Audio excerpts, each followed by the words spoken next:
Olá, meus irmãos e irmãs de Ideia Espírita, vocês que nos acompanham aqui na Web Rádio Estação da Luz de Natal, nosso muito obrigado e um beijo pela sua companhia. A nossa página Estação da Luz Espírita não tem fins lucrativos. O objetivo é a divulgação da doutrina espírita. É por isso que reunimos aqui esse acervo de matérias espíritas, livros da codificação, obras suplementares, entrevistas, palestras, entre outros trabalhos. Tudo isso com o objetivo de chegar até você através dos programas das Web Rádio Cristo Consolador de São Paulo e Web Rádio Estação da Luz de Natal, para atender suas necessidades de estudo, pesquisa e lazer. Tudo isso, como dissemos, sem fins lucrativos.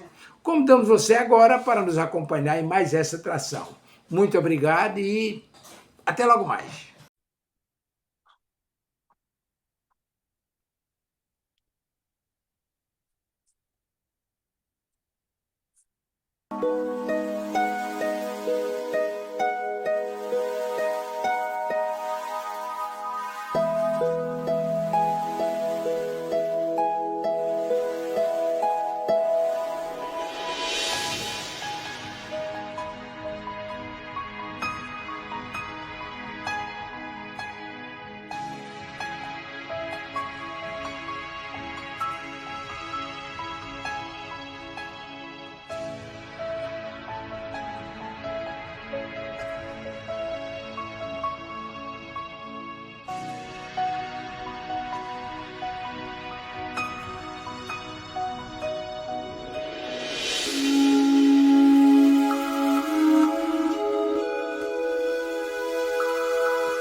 Olha só, já cá estamos hoje, sábado 22/11, 19 horas e 2 minutos. 22/11, que sabe, será que significa alguma coisa? Significa sim, que a gente tem a Renata com a gente aqui hoje.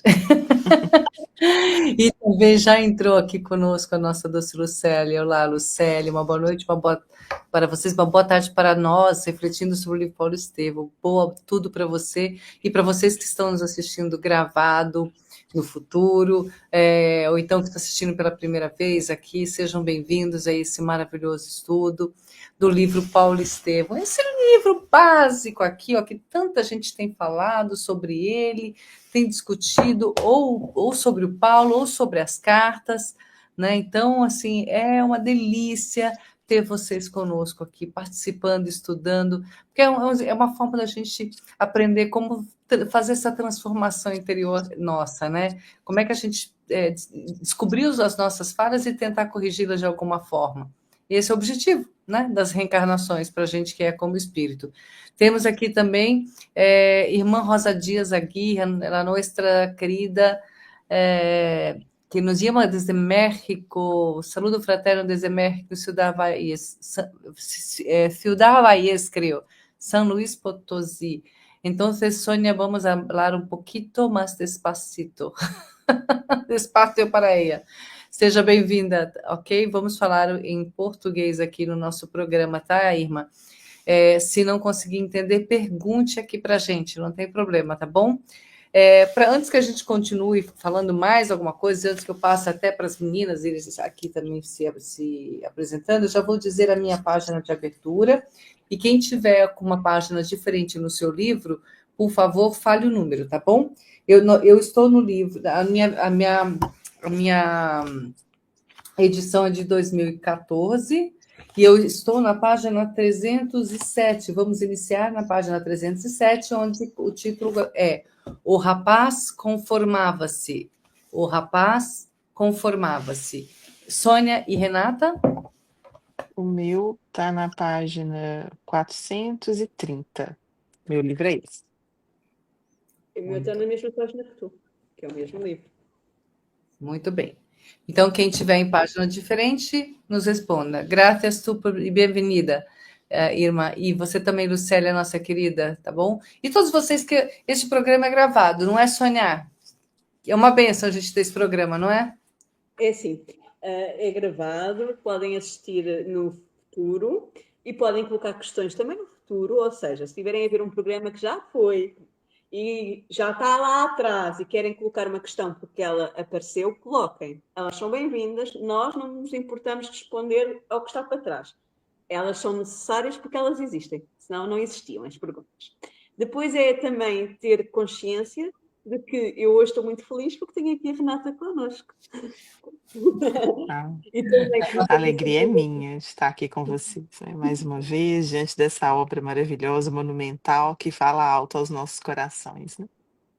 Eu vi também a tua visão. Isso é gostoso a gente ter várias pessoas aqui participando conosco. A gente coloca, se vocês verem no cartaz, está assim, participação especial. A participação é especial, mas o programa também é deles, né? Da Kátia, da Renata, da Manu, do Glauco, né, Soninha? Porque vocês trazem para a gente. E também de vocês que nos acompanham constantemente com perguntas, com comentários.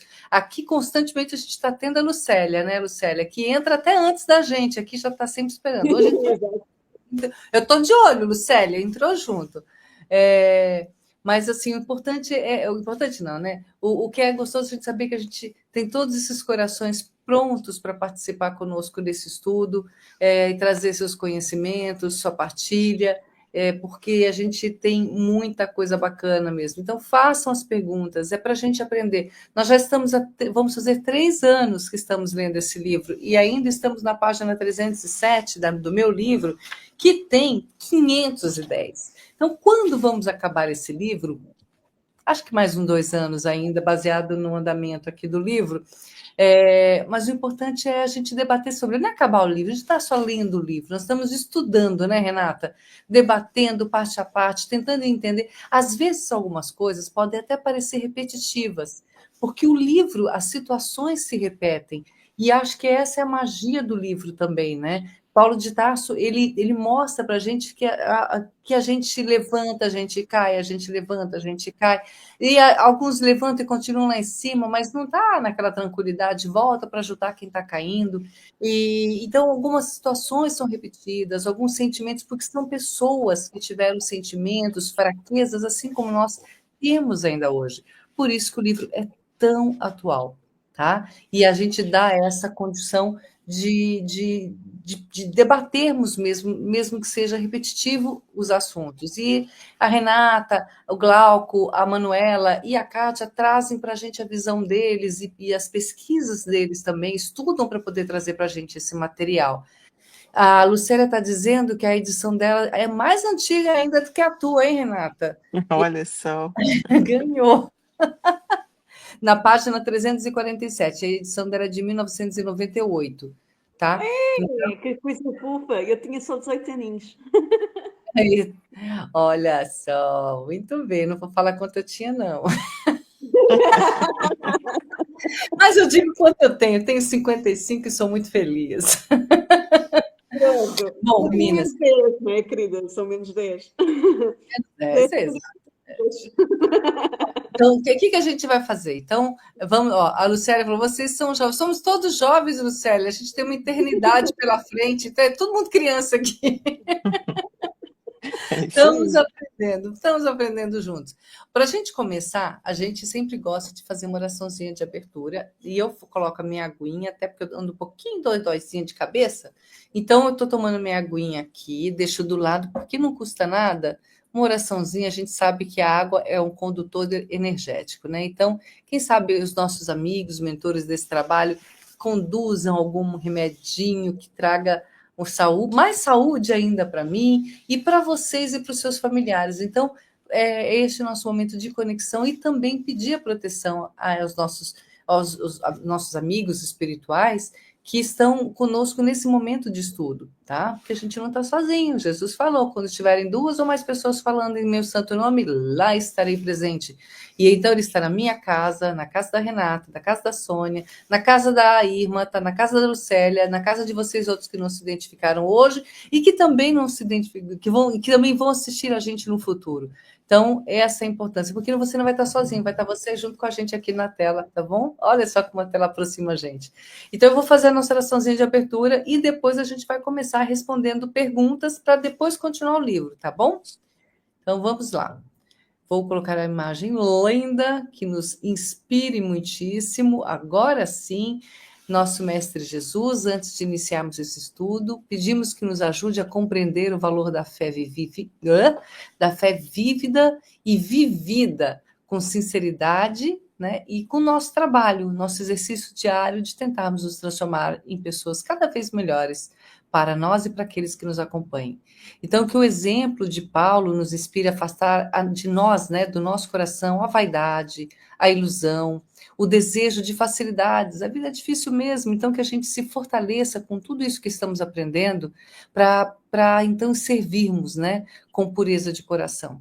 Que a tua palavra, Mestre Jesus, através deste livro, seja hoje o nosso alimento, lembrando-nos que o verdadeiro tesouro espiritual nasce do bem praticado sem interesse e também, principalmente, da confiança que temos em Ti, quando nos disseste que somos todos irmãos e filhos do mesmo Pai. Guia-nos, ó Pai, Deus, nosso Criador, então, para que o serviço no bem seja a nossa proteção e a nossa força em todas as nossas provas, e que essas nossas provas sejam resolvidas com, com paciência, com humildade, com tolerância, com fé, com amor, porque somente assim poderemos ser verdadeiramente o exemplo para aqueles que estão ao nosso redor, sejam eles encarnados ou desencarnados. Confiamos na tua luz, confiamos na luz da nossa Mãe Maria, confiamos na luz dos nossos amigos espirituais que neste momento se derrama sobre cada um dos lares que está ouvindo esse estudo. Então, esteja conosco, Mestre Jesus, aqui, agora, e que possamos nós estarmos contigo. Que assim seja. Que assim seja. Eu vou dar um golinho aqui para dar uma hidratada. Bom, meninas lindas. Renata, nós temos aqui perguntas que eu vou passar para a vossa pessoa responder. Tá bem? Soninha, se quiser depois complementar, seja bem-vinda. Vamos começar aqui pela pergunta, não, né? Pela pergunta de Abraão de Médici, Alto da Conceição, Mossoró, Rio Grande do Norte. A pergunta dele é: sabem como foi o primeiro encontro de Abigail e Saulo? Então, obrigada, né, pela pergunta. Esse primeiro encontro, a gente teve a oportunidade de ler sobre ele lá na primeira parte, no capítulo 4, que é intitulado Nas Estradas de Jope, que é justamente o primeiro capítulo do livro dedicado, né, que é quando Saulo aparece para nós na história, porque até então o livro ele começa pela narrativa do ocorrido com Abigail e Gesiel e o pai, ainda na cidade de Corinto, quando eles são presos, né, eles sofriam sobre o jugo eh, do Império Romano, eh, soldados, né, e administradores extremamente cruéis, né? Então eles são presos e vocês podem voltar, né, para poder acompanhar tanto a leitura quanto a leitura feita aqui no programa, quanto a própria leitura da obra. E Abigail, então, ali os três presos, né? O pai morre, Gesiel é condenado é praticamente uma prisão perpétua, porque ele ficaria ali preso, né, nos porões dos navios, trabalhando nos remos pesados, né? E Abigail encontra liberdade depois de fazer uma prece, onde ela comove os algozes. E a gente vai entender, à medida que a gente vai lendo a obra, que essa libertação da Abigail, ela tinha um papel fundamental na história que a gente está lendo, né? Ela é poupada do martírio ali porque ela tinha uma missão grandiosa diante de Paulo. Porque é ela que vai, assim, sensibilizar o coração de Paulo para que ele tivesse a abertura da chegada do evangelho dentro dele e ele se tornasse o homem que a gente está tendo oportunidade de conhecer agora com a fundação das primeiras igrejas, né? Então aqui, vou ler para a gente, olha. Essa narrativa mostra ele conversando com Sadoc também, que é um personagem que a gente teve a oportunidade de encontrar com eles em outros momentos ao longo da história. Então ele está dialogando com Sadoc e Sadoc faz uma brincadeira, porque ele estava se valendo de um carro E esse carro, justamente, ele precisava daquele carro, Saulo, para que ele pudesse ir até a estrada de Jope. E, assim, voltando um pouco na questão da prisão, quando a Abigail é liberta, né, ela vai buscar a casa, né, não tem para onde voltar mais, porque a casa havia sido tomada, e uma amiga aponta para ela a casa de Ruth e Zacarias, porque Ruth e Zacarias tinham tido o único filho assassinado pelos soldados romanos, e eles estavam se organizando para deixar Corinto, deixar a região da Caia. Então Abigail vai até eles e ela é recebida por eles como filha, e ela então aproveita essa saída deles da região de Corinto em direção a Jerusalém, e ela vai na companhia deles até Jerusalém, e eles se fixam nessa estrada que vai de Jerusalém a Jope. Jope hoje é adjacente a Tel Aviv, que o aeroporto, por exemplo, na região que os turistas usam, está justamente ali. Ainda é uma região, o porto ele já não é utilizado mais, né? O porto ele foi deslocado, mas a época que a gente está na narrativa era um porto muito importante para Jerusalém. É por onde toda a madeira da construção do templo, por exemplo, entrou.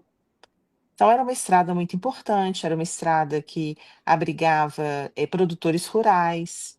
E Zacarias, ele se instala ali com a ajuda, né, de alguns patrícios, eh, israelitas também, e ele começa o seu comércio. Ele criava pequenos animais que eram usados nos sacrifícios no templo, e também eles cultivavam a terra, né, com legumes, hortaliças, enfim, é uma região relativamente fértil. Então, aqui tem a descrição no parágrafo.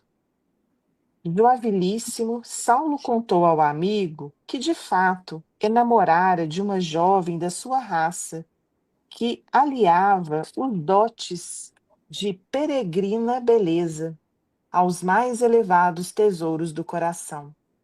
Seu culto ao lar constituía um dos mais santificados atributos femininos. Explicou o primeiro encontro que tiveram, em companhia de Alexandre e Gamaliel, fora, havia uns 3 meses, à festividade íntima que Zacarias ben Hanã, adiantado lavrador no caminho de Jope, oferecera a alguns amigos bem colocados no caminho de Jope, em homenagem à circuncisão dos filhinhos de seus servidores. Acrescentou que o anfitrião era antigo comerciante israelita emigrado de Corinto, após longos anos de trabalho na Acaia, desgostoso com as perseguições de que fora vítima, após grandes provações na viagem de Cencreia, perdão, a Cesareia, Zacarias chegara àquele porto em péssimas condições financeiras, mas foi auxiliado por um patrício romano que lhe facultou recursos para arrendar uma grande propriedade na estrada de Jope, a regular distância de Jerusalém. Interessante que é um cidadão romano que o ajuda, né, que financia essa construção. Acolhido generosamente em sua casa, agora farto e feliz, ali conhecera, na jovem Abigail, um terno coração,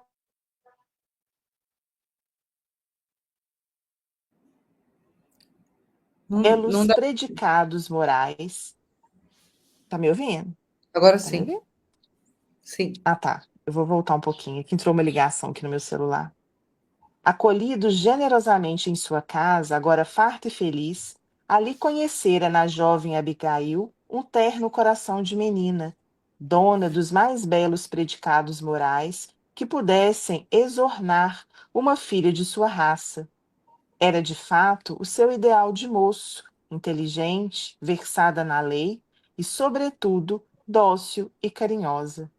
Adotada pelo casal como filha muito cara, havia sofrido amargamente em Corinto, ali deixando o pai morto e o irmão escravizado para sempre.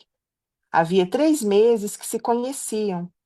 permutando-se as mais risonhas esperanças, e quem sabe, talvez o Eterno lhes reservasse a união conjugal como coroamento dos sonhos consagrados da juventude. E é interessante que a gente sabe que o livro, eles são memórias do próprio Paulo, que Emmanuel, Paulo, ele foi mentor espiritual, né, de Emmanuel. Emmanuel pede a ele a concessão de poder adentrar essa história, né? E dizem, né, os biógrafos, né, do Chico, conhecedores dos bastidores da psicografia do livro Paulo Estevam, que foi psicografado num período muito curto, dizem alguns, de 2 meses, que demorou a psicografia do livro. E Emmanuel, ele como em desdobramento, né? Ele tinha contato direto com as memórias de Paulo. Então, acredito eu, porque a narrativa que a gente tem é essa, desse primeiro encontro. Ele não narra assim, eu a vi, meu coração disparou e ela chegou, qual foi a primeira palavra dita, né? Talvez, né, em respeito a esse momento vivido de maneira tão íntima, como a deixar só para ele as memórias desse momento, né? A descrição exata dos fatos. É isso. Minha resposta ficou grande. Até já vou falar aqui também da boa tarde aqui a Mariana, que já entrou com a gente. Boa tarde, boa noite, meninas do meu coração. Boa tarde, boa noite para você também, Mariana, tá? Do nosso coração. E a Irma, ela coloca aqui que o livro dela, achei interessante, porque é um livro, a primeira edição é de 2013 foi reimpressa em 2014, né? Traduzido por Alípio Gonçalves. É interessante que é novo, né, lá. Eu acho que não tinha, então, uma versão em português, em espanhol desse livro. Então, eles tinham que ler em português, né? Eu acho que é isso. E você ia falar, Sônia, pode falar. Eu ia dizer que faz todo o sentido, porque há coisas que são do foro íntimo. O seu objetivo é falar para que nós compreendamos qual é a importância da Abigail na vida dele, não necessita de saber os pormenores íntimos, não é? Está lá, as conversas que ele achou que eram importantes para a transformação dele, está mais à frente. Quando ela lhe dá o conselho para dar mais uma oportunidade ao Estevão, que ela não sabia que era o irmão, de poder, para não ser morto. Quando há essas partes que ele achou que eram relevantes para a transformação moral dele e para nós entendermos como é que ele via a Abigail, ele deixou. Deixou a importância dela junto a ele em termos de amparo moral. É a ideia que eu tenho. Portanto, eu tenho um entendimento semelhante ao da nossa querida Renata, só acrescentando esta parte, de que as conversas que ele colocou são as que eram relevantes para que nós compreendêssemos o amparo moral e a influência que ela tinha junto a ele nesse sentido. Muito bem. Agora temos outra pergunta, não sei se a Renata está nos ouvindo, acho que não. Mas vou passar aqui a pergunta enquanto isso, que é da Isabel Souto Batel, de Curitiba, Paraná, e a pergunta dela é: o que fez mais Saulo aceitar a Jesus naquele encontro em Damasco? Porque depois nunca mais ele, em vida, se encontrou com Jesus. Assim, Isabel, não é assim só um encontro, né? A gente poderia falar que foi o encontro, né? Porque acho que bastava, né? Acho que a gente tivesse assim uma pequena oportunidade de nos colocarmos diante de Jesus, né? O que seria possível para a iluminação das nossas almas, né? Essa presença tão próxima de Jesus, né? No livro, por exemplo, Memórias de um Suicida, fala que Paulo teria sido colocado diante de um quadro, de uma projeção do pensamento de Jesus, né?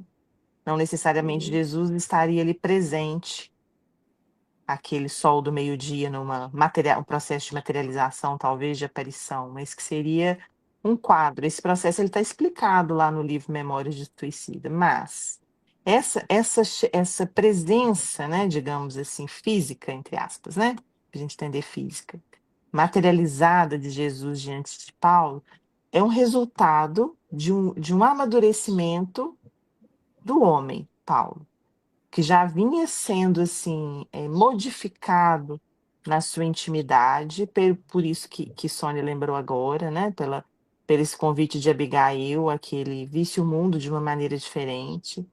Ele estava sendo abalado, né? Tanto é que ele fala, né? Onde que ele ia, Jesus estava sempre lá, sempre o carpinteiro, sempre o carpinteiro. Porque Jesus estava ali batendo na porta do coração dele o tempo todo. Então, esse encontro dele com Jesus é um coroamento de um processo que estava em curso, né? E a gente teve oportunidade de estudar que Jesus precisava de um homem com a força que ele tinha, com a determinação que ele tinha, com a paixão que ele tinha pela lei. Ele precisava de um soldado, né, que fosse bilíngue, que tivesse dupla nacionalidade, porque essa dupla nacionalidade dele vai salvá-lo em muitas situações, né, vai lhe permitir um tráfego, né, diante do império. É bem interessante, porque apesar de israelita, ele tinha cidadania romana. A gente já teve a oportunidade de estudar isso aqui também, porque o pai dele havia ganhado esse título de cidadão romano por serviços prestados a Roma como tecelão, porque as mantas, né, e tendas que a empresa do pai de Paulo produzia ajudou muitas tropas. Então ele havia ganhado esse título de cidadão romano, que não era um título só de por nascimento, era um título que podia inclusive ser comprado a partir de trabalhos que as pessoas faziam, elas poderiam se tornar cidadãs romanas, né? Isso era algo muito cobiçado por muitas pessoas. Mas ele recebeu o título por nascimento, porque o pai tinha e teve a oportunidade de estender ao filho como se fosse uma nacionalidade realmente, né? Então, a gente vai ver no livro de Atos que muitas das intuições que Paulo acreditava que provinham diretamente de Jesus vinham, na verdade, de Estevão. Mas é muito comum ele falar que Jesus falou para ele. Então, se a gente partir disso, né, do que a gente tem do conhecimento do livro dos Atos, Paulo teve outros encontros com Jesus, né? Mas o que é encontrar Jesus? Não necessariamente a gente vai ver Jesus com os nossos olhos físicos para que a gente possa ter o nosso encontro com ele. É de outra ordem, né? De uma ordem é da alma, né? De uma condição que a nossa alma alcança. Aí que todos nós também iremos encontrar com Jesus. E a gente vai entender que para Paulo bastou isso, bastou as verdades do Evangelho para que ele dedicasse todo o restante da sua vida à causa do Evangelho, à bandeira do Evangelho, a essa missão que ele tinha, que foi dada por Jesus. Ele não precisou dos sinais que às vezes a gente precisa o tempo todo, né? Das provas, das comprovações, da existência. Então, a fé dele, ela não foi vacilante a partir daí. A fé dele foi robusta, e ele confiou sem necessariamente precisar de continuar vendo no sentido que a gente tem, no sentido físico, porque ele conseguiu ver Jesus em outras manifestações, não necessariamente em manifestações sobrenaturais. Então, acho que é um pouco disso, né? Então, é o encontro, transformando de um homem em processo de transformação, que vai ser transformado ainda mais, não só por esse encontro com Jesus, mas também os outros encontros que vão adiante, né? Então ele encontra Ananias, ele reencontra Gamaliel, ele vai encontrar Prisca e Áquila, então ele vai encontrar Barnabé, o contato dele com o Simão Pedro, todos esses o encontro dele com o pai, né? A visão que ele tem de Abigail quando ela ensina para ele o lema de Abigail. Então, outros encontros vão acontecer de Paulo com os mensageiros de Jesus, fortificando ainda mais a sua fé. É isso. A gente não pode esquecer que a linguagem do espírito é exatamente o pensamento. E uma das coisas que nós temos certeza é que o nosso governador espiritual, que é Jesus, está sempre emanando pensamentos para o planeta positivos. Falta saber se a gente se liga com esses pensamentos, porque a mediunidade intuitiva é a mediunidade comum a todos. Então, todos nós, se estivermos numa transformação e estivermos a vivenciar o bem, nós captamos as mensagens que são enviadas através dos benfeitores e através do próprio Jesus, através do éter, não é? Vamos dizer assim, do fluido cósmico universal, utilizando a terminologia nossa, não é? da Terra. Não nos podemos esquecer que ele era médium.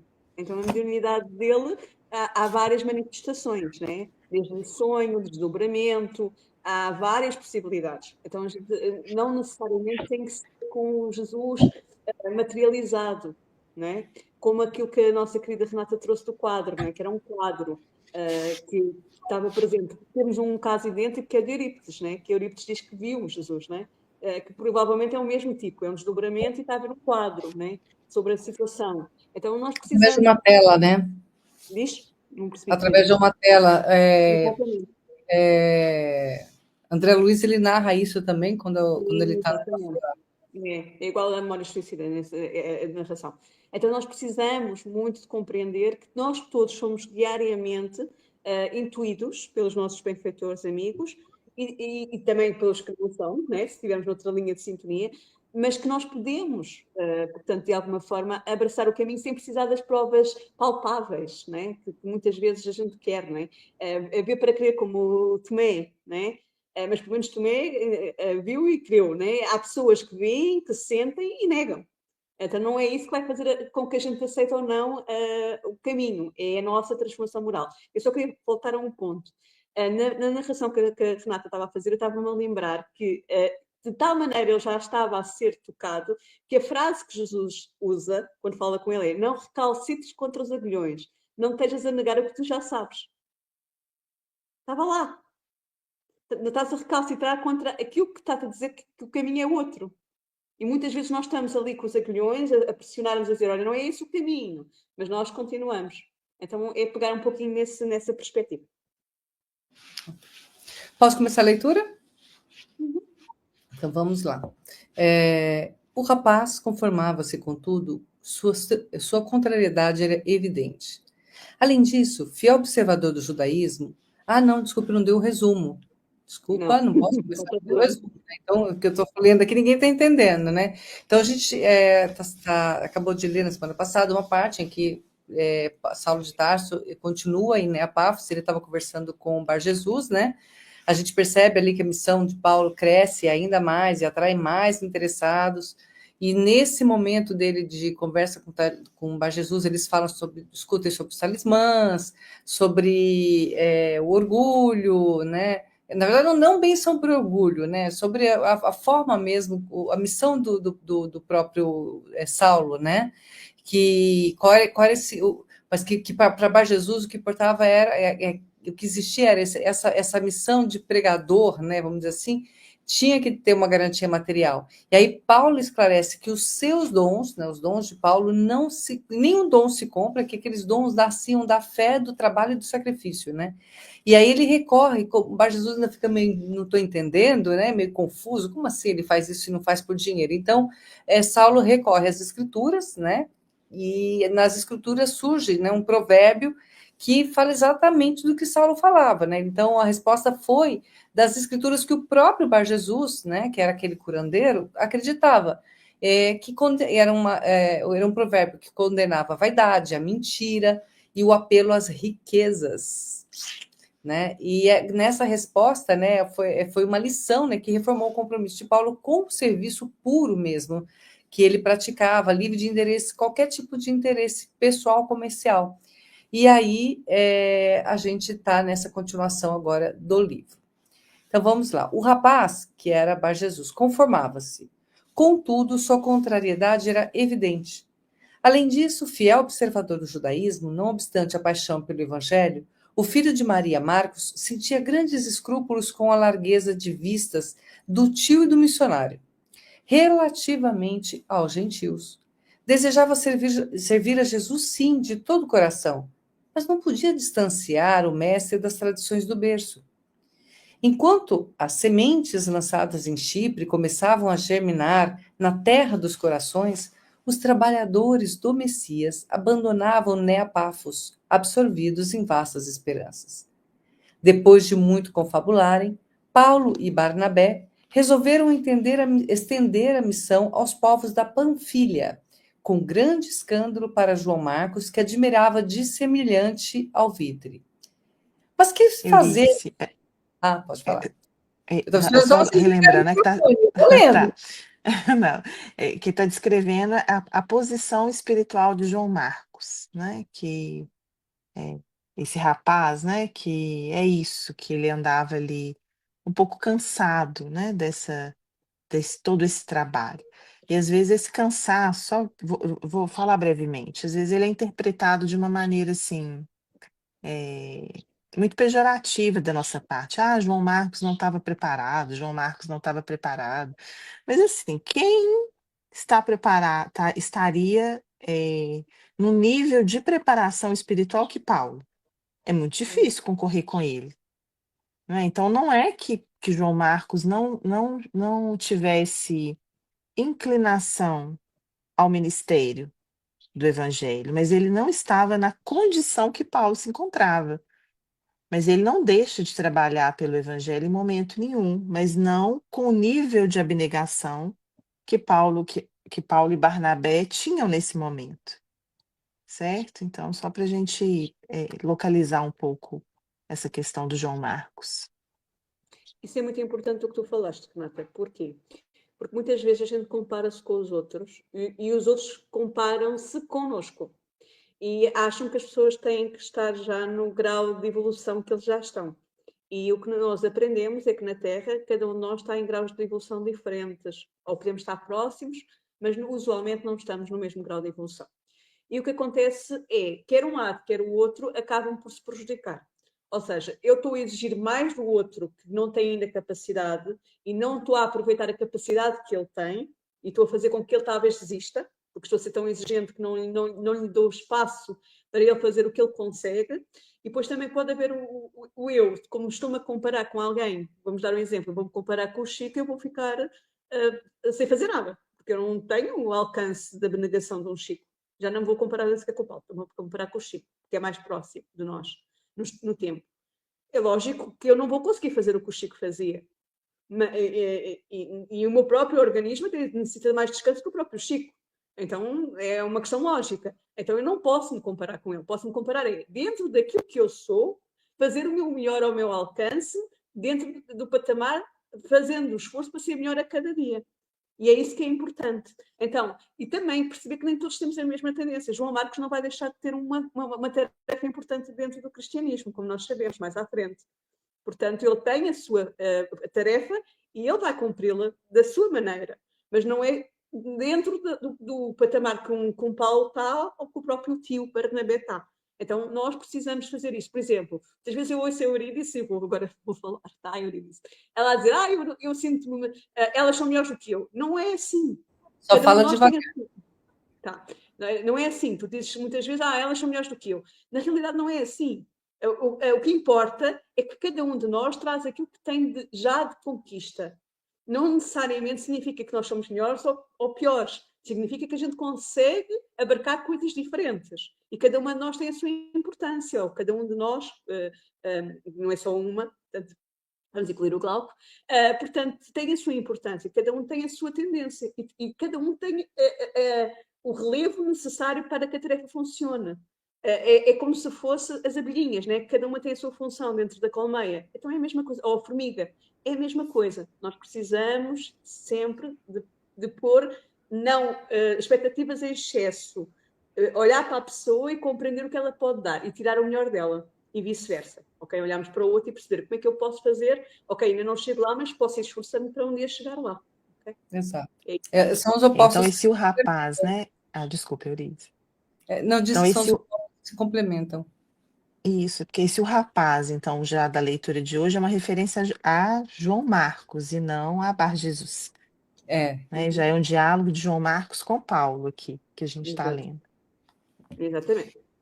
Mas que fazemos com essa gente tão estranha? Não, desculpa. Depois de muito confabularem, Paulo e Barnabé resolveram estender a missão aos povos da Panfilha, com grande escândalo para João Marcos, que se admirava de semelhante alvitre. Aí, só lembrando que escândalo, ele tem, não é só escândalo de fofoca, de assunto, etc. Eu peguei aqui no dicionário, ele também quer dizer alvoroço, confusão, né? Então, esse escândalo pode ser, por exemplo, uma grande confusão, né, para João Marcos. Por quê? A gente vê na frase seguinte dele. Mas que fazemos com essa gente tão estranha? perguntou o rapaz contrariado. Sabemos em Jerusalém que essa província é povoada por criaturas supinamente ignorantes. E ademais que ali existem ladrões por toda parte. Pode falar, Renata. A gente, a gente tem que pensar, né? Jesus, ele veio para as ovelhas perdidas da casa de Israel. E que é o evangelho que traz essa mensagem. Então, inicialmente, Jesus, a gente lá no livro A Caminho da Luz, fala por que que o povo de Israel foi escolhido. Então, inicialmente, Jesus vai semear naquela terra ali que já estava arada, porque já tinha a crença no Deus único. Mas, no final, né, Jesus vai dizer que os discípulos deveriam ir de pregar a todas as criaturas e batizar em meu nome e converter, ou seja, vamos espalhar o evangelho para todas as pessoas, inclusive aquelas que ainda não compreendem o judaísmo. Porque o que que acontece? A gente tinha ali junto de Jerusalém, pessoas que observavam a lei, que tinham a tradição, e tinham povos que eles eram, eles tinham a influência do judaísmo, mas não necessariamente eles vivenciavam o judaísmo da mesma maneira que as pessoas que estavam próximas a Jerusalém, ao templo. A exemplo dos samaritanos, por exemplo. Os samaritanos, eles também seguiam a lei, mas de uma maneira diferente. Eles não aceitavam todos os livros. Então, outros povos, então eles viam esses povos como bárbaros, porque eles entendiam a Deus de uma maneira diferente. Então, não se conversava com eles, da mesma maneira que não se conversava com os samaritanos, para ficar essa comparação aqui mais próxima de nós, né? Boa. Espera, eu acho também importante que a gente compreenda exatamente, nós fazemos muito isso também, aqui na Terra, atualmente. Ou seja, nós também temos, olhamos para o outro com um olhar acusatório, julgador, achando que o outro é ladrão, que o outro é aquilo, que o outro é aquele outro. Eu vou dar um exemplo. Alguém tem uma casa boa, e a primeira coisa que normalmente uma pessoa pensa é que ele não a conquistou de forma honesta. E porquê? Porque nós habituámos a ver notícias sobre corrupção, que a pessoa consegue isto, aquilo e aquilo outro, e não pensamos dessa maneira. Ou seja, o nosso olhar normalmente é para o negativo. Por exemplo, se a pessoa tem um hábito diferente do nosso, em termos de comida, como comer, vou dar um exemplo, os árabes comem com as mãos, nós comemos com os talheres. Há quem julgue que é que a pessoa come com as mãos, né? Portanto, a gente tem que pensar que nem todas as coisas que as pessoas fazem, porque são diferentes das nossas, são necessariamente negativas ou são criminosas. Tá bem? Eu posso perfeitamente ser judia, cumprir toda a Torá, as 613 regras, cumprir os 10 mandamentos, aparentemente, mas depois, quando for no meu pensamento, eu mato, eu roubo de alguma maneira. Como? Maledicendo o outro, fazendo treta por uma linha. Portanto, isso não deixa de ser um crime também, apesar de não estar a ser considerado perante as leis humanas. Mas é perante as leis divinas. É só para deixar isto. Muito bem. No entanto, temperou Paulo convicto. Penso que devemos procurar a região justamente por isso. Para outros, uma viagem a Alexandria pode oferecer maior interesse, mas todos esses grandes centros estão cheios de mestres da palavra. Possuem sinagogas importantes, conhecimentos elevados, grandes exponentes de ciência e riqueza. Se não servem a Deus, é por má vontade ou endurecimento de coração. A Panfilha, ao contrário, é muito pobre, rudimentar e carecente de luz espiritual. Antes de ensinar em Jerusalém, o mestre preferiu manifestar-se em Cafarnaum e em outras aldeias quase anônimas da Galileia. Um pouco aquilo que você falou, né, Rê? Sim, sim. Então ele está falando assim, olha, mais interessante é curioso, né? Porque o martírio de Marcos vai se dar em Alexandria, né? É lá que ele vai encontrar a morte defendendo o cristianismo. Inclusive tem na cidade de Alexandria uma catedral em homenagem ao sacrifício dele. Tem aquela lá em Veneza, né? Que tem os cavalos, porque ele teria sido arrastado pelos cavalos. que também é uma homenagem a ele, mas o flagelo dele se deu na cidade de Alexandria, conforme a sua biografia revela, né? Então, Paulo está falando com ele, olha, seria interessante a gente ir lá para Alexandria, cheio de gente chique, né? De sinagogas importantes, mas vamos começar como Jesus, né? Nas aldeias simples e rudimentares, um exemplo mesmo de humildade, né? Então ele vai fazendo essas bases nesse povo simples, que podia entregar o coração mais puro para a construção dessas novas igrejas, né? Diferente daqueles que já estavam com o coração inundado de preciosidades do mundo, né? Mas vazios de valores do coração. E também são estão mais receptivos, né? Não têm o preconceito enraizado, não têm o elitismo enraizado, o orgulho cristalizado, portanto, são estão mais receptivos. Os que têm mais sofrimento, né? Aparentemente, né? Na Terra, são os que estão mais receptivos. São aqueles que precisam de consolo e que estão mais receptivos a encontrar esse consolo. Mas é também muito importante. Lembrando que Alexandria fica no Egito, né? Só para completar aqui, para localizagem geograficamente. E é muito importante que também compreendamos que muitas vezes os mais doentes não são estes, são exatamente os que estão cristalizados no preconceito e no orgulho, porque são mais difíceis de tratar e de aceitar ser tratados. E Jesus veio para os doentes, né? Deixa-me, eu nunca terminei, querida. Depois tem aqui um outro ponto, que é a questão do João Marcos. João Marcos, apesar de aparentemente parecer aqui, como falava a Renata, reticente, ele vai assimilar tudo e vai, mais tarde, no seu tempo, fazer as coisas. Portanto, nada fica perdido, só para ficarmos com este ponto. É só isso que eu queria trazer. Eu só disse aquela hora, Sônia, que Jesus veio também para os doentes. Sim, eu percebi, querida, mas pensei que tu ias continuar a ler, querida. Foi só por isso que eu disse esperar um bocadinho. Ante argumento irretoquível, João absteve-se de insistir. Dentro de poucos dias, singela embarcação deixava-os em Atália, onde Paulo e Barnabé encontraram singular encanto nas paisagens que circundavam o Cestro. Nessa localidade, muito pobre, pregaram a boa nova ao ar livre, com êxito imenso. Observando no companheiro um traço superior, Barnabé como que entregara a chefia do movimento ao ex-rabino, cuja palavra, então, sabia despertar encantadores arrebatamentos. O povo simples acolheu a pregação de Paulo com profundo interesse. Ele falava de Jesus como de um príncipe celestial que visitara o mundo e fora esperar os súditos amados na esfera da glorificação espiritual. Via-se a atenção que os habitantes de Atália dispensaram o assunto. Alguns pediram cópias das lições do Evangelho, outros procuravam obsequiar os mensageiros do Mestre com o que possuíam de melhor. Muito comovidos, os apóstolos recebiam as carinhosas dádivas dos novos amigos que quase sempre se constituíam em pratos de pão, laranjas ou peixe. A permanência... Pode falar. Interessante porque eu gosto Lindo, muito né? da palavra arrebatamento, né? Eu gosto muito, E até porque aproveitando antes que você continuar, eu vou falar, se você teve nesses lugares também, Renata?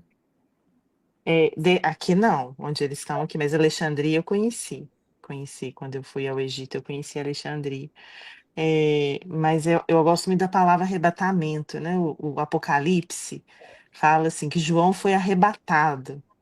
Eu acho bonito que a gente acho que a gente tem que aspirar a esse arrebatamento também, né? Que fala assim de um contato direto com Jesus, né? Com essas energias que provêm do Mestre, em que a gente é guindado, né? A paisagens celestiais e a gente se nutre disso que vai impulsionar a gente cada vez mais a esse crescimento, né? Então a gente está diante de alguém que sabia arrebatar, né? Arrebatar para um lugar onde ele já se encontrava, de admiração pela grandiosidade de Jesus, né? Então é de uma beleza muito grande esse parágrafo.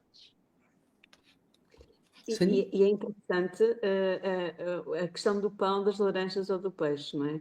Especificarem o alimento. E eu queria especificar aqui o principal alimento que aqui é falado, que é o Evangelho.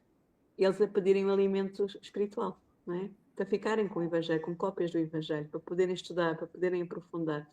E isto é muito importante que a gente compreenda. Quando nós verdadeiramente somos tocados por algo, nós procuramos conhecer, procuramos aprender. Agora falta saber se nós cristãos, nos tempos atuais, que nascemos em famílias cristãs, não interessa se é católica, evangélica, se é espírita, não interessa. Mas que somos de componente cristã, nós aprofundamos o estudo do Evangelho e vivenciamos.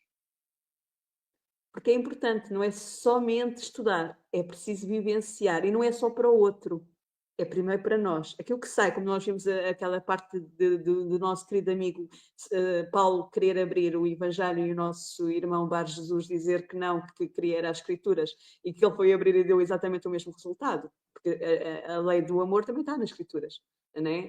Estão lá, no Antigo Testamento. Então, abre-se, né? Abre-se, quando a gente abre, ou quando a gente vai fazer uma palestra, né? A Renata e a Oriris, ou um evangelho, quando nós abrimos, é para nós, não é para os outros. E nós partilhamos aquilo que é o nosso aprendizado com os outros, como ajuda mútua. Mas nós precisamos de compreender que é primeiro para nós e vivenciar verdadeiramente. Porque não vale a pena dizer que sou cristã quando eu estou exatamente a fazer coisas contrárias ao que o Cristo faria. Nomeadamente a maledicência, que falámos já hoje, mas também a questão da mentira, que muitas vezes a gente usa, as coisas que a gente poderia aqui falar, convém que a gente olhe para nós e não para os outros, principalmente para nós.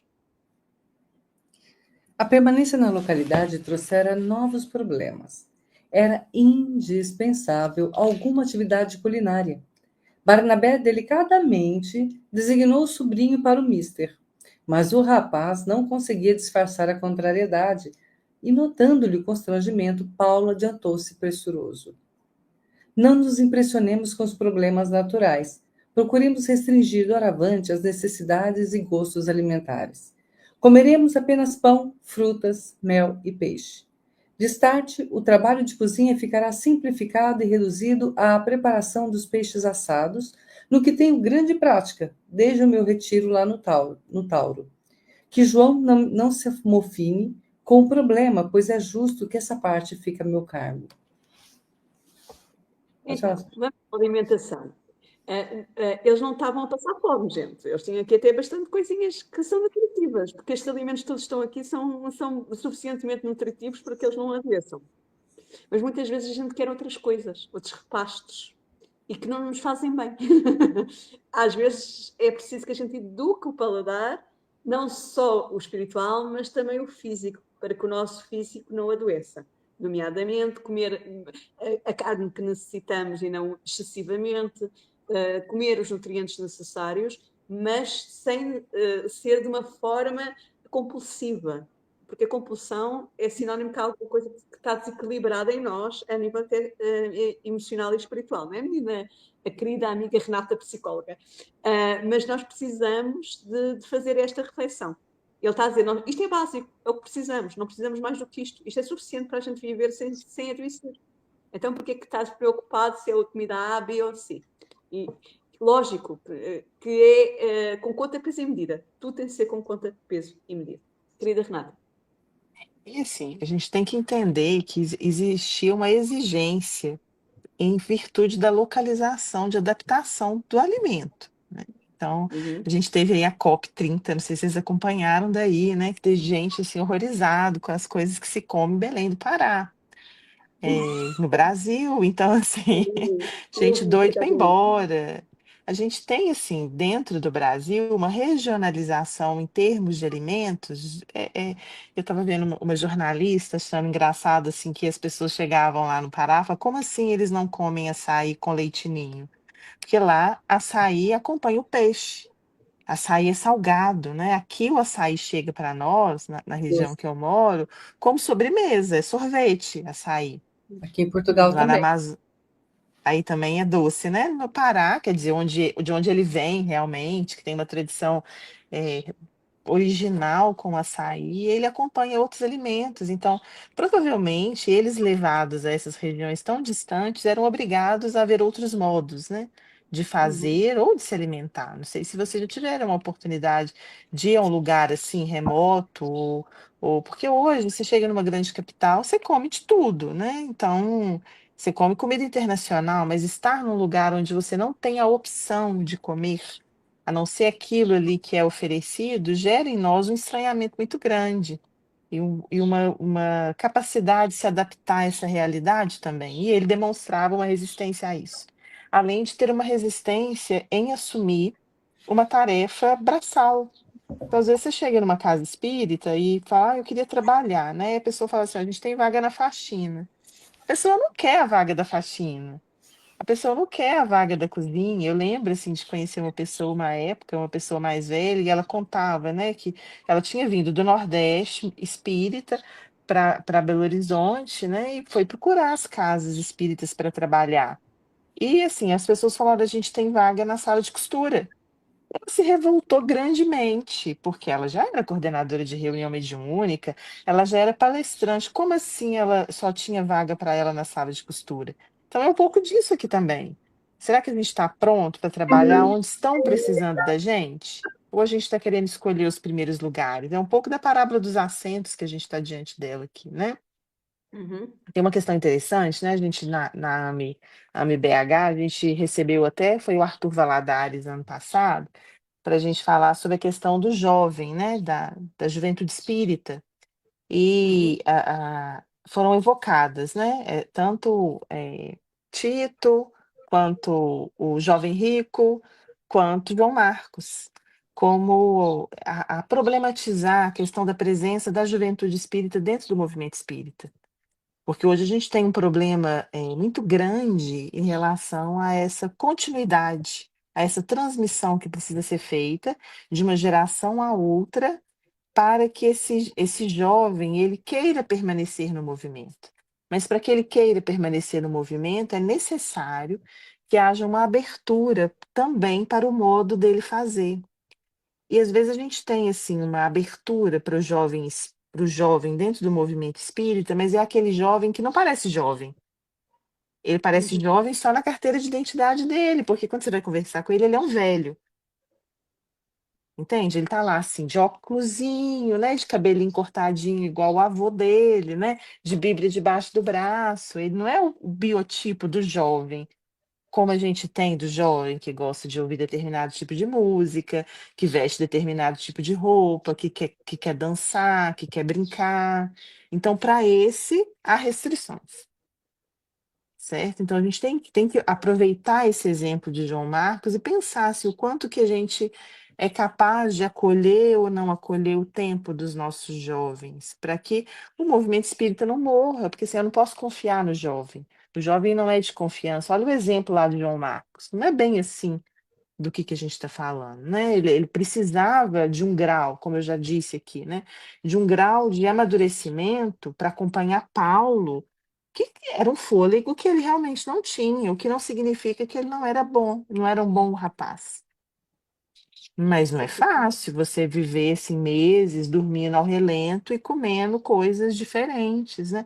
Tendo contato com culturas que não são a sua cultura. Então, estavam pedindo demais para o João Marcos na juventude que ele tinha.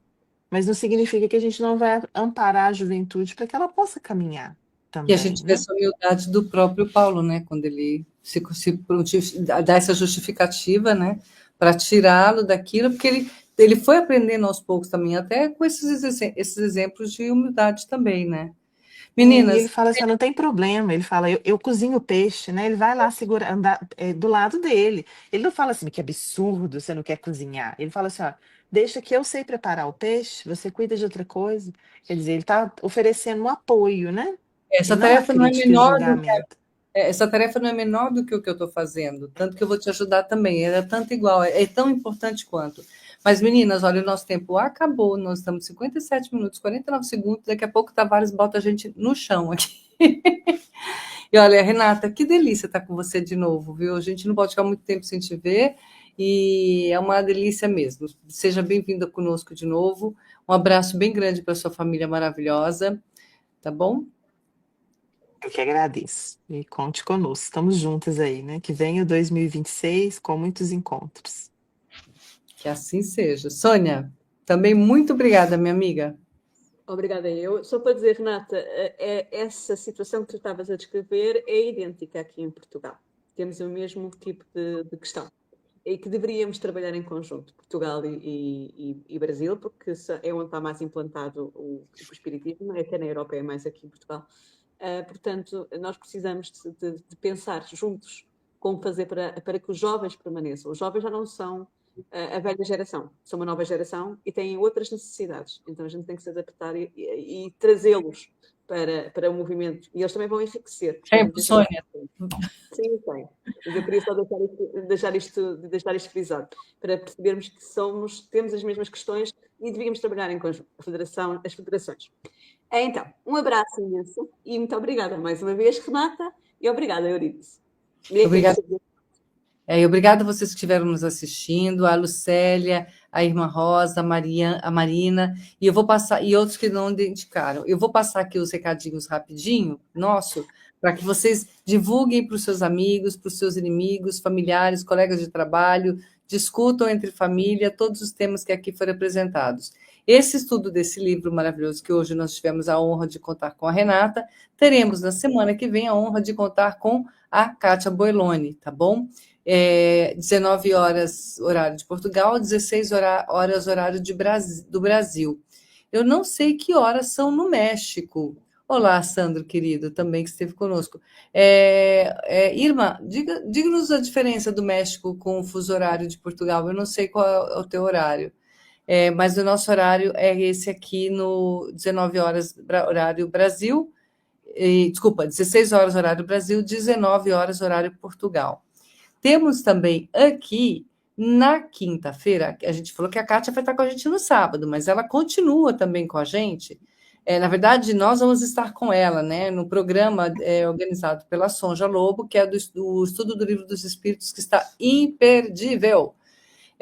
Que vai ser vai estar a nossa querida Sonja Lobo, saudades de você, minha linda, Sandra Boari e a Kátia Boiloni, junto com elas, nessa quinta-feira, Brasil, 19h30, Portugal, 19, 20, 21, 21h30, tá bom? O tema delas vai ser diversidade das raças humanas. É legal para a gente entender, assim, como é que a gente se distribuiu e parar com essa história de ficar achando que uma raça é melhor ou pior que a outra. Nesta quarta-feira teremos, eu e a Soninha, a gravação do programa do Evangelho, onde estaremos falando do livro fazendo estudo do livro Religião dos Espíritos, e o tema nós vamos chamar de antecipação da morte por causa das condições do Google, que deleta quando a gente usa a palavra real do tema, tá bom? Então a gente vai falar sobre a antecipação da morte, quando a pessoa antecipa a sua própria morte, tá? Vai ser o horário 18h05, horário do Brasil, e 20h05, horário de Portugal. 18, 19, 20... Não, 21h05, né, Sônia? 18, 19, 20. 25, tá certo. 20 horas e 5 aqui em Portugal. 21h05. 21h05? Com 3 horas de diferença. Isso. Aí temos aqui também, eu vou passar aqui rapidinho, temos aqui também, toda sexta-feira, o estudo da Revista Espírita, feito pelo Luiz Armando e Regis Lang, tá? Nossos grandes amigos da Casa do Caminho de São Paulo. O horário aqui não está dado o horário, deixa eu ver se nesse cartaz... 8 horas. 21 horas. 21 horas. 21? 21 horas, tá? O estudo da Revista Espírita, aqui ele coloca 8 horas, mas não, tá 21 horas, estava confuso lá, e aqui o tema tá outro, então eu não sei qual é o tema que vai ser, mas vai estar também. E o nosso Sandro, que está aqui com a gente, ele todo domingo apresenta com o Tavares o Evangelho do livro Caminho, Verdade e Vida, tá? O tema vai ser na meditação, 18h05 Brasil, 21h05 Portugal. E vai estar hoje, daqui a pouquinho, às 21h05, fazendo também o estudo do livro Fonte Viva com a Joelma Dutra. O tema é Consegues ir?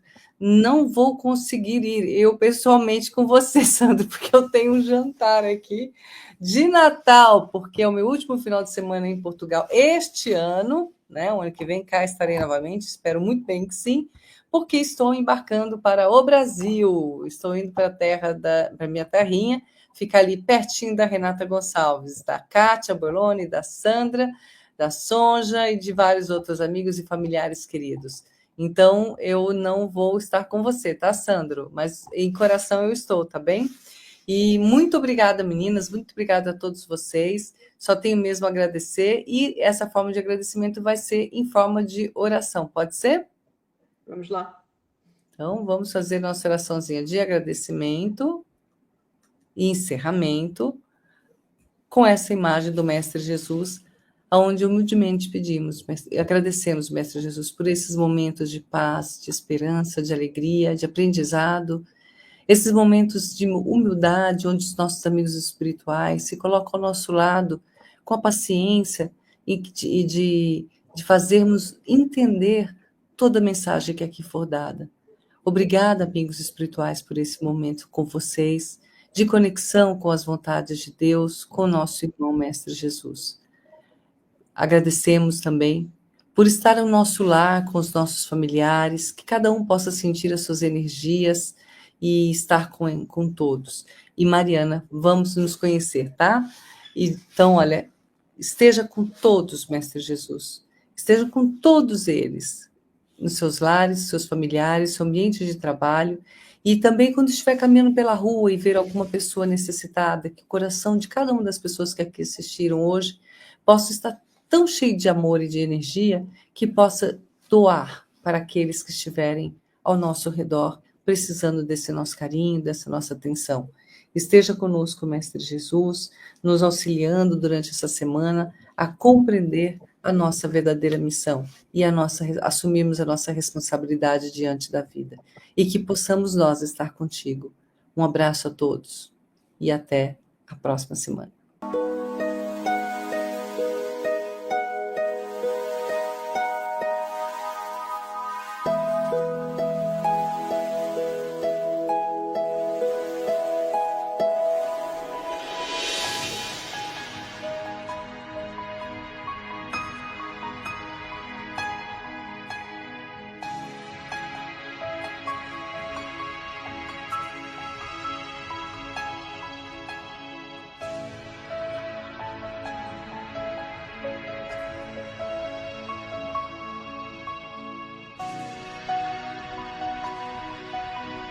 Chegamos ao final do nosso programa. Muito obrigado por ter nos acompanhado nesse trabalho e aguardo você na próxima atração.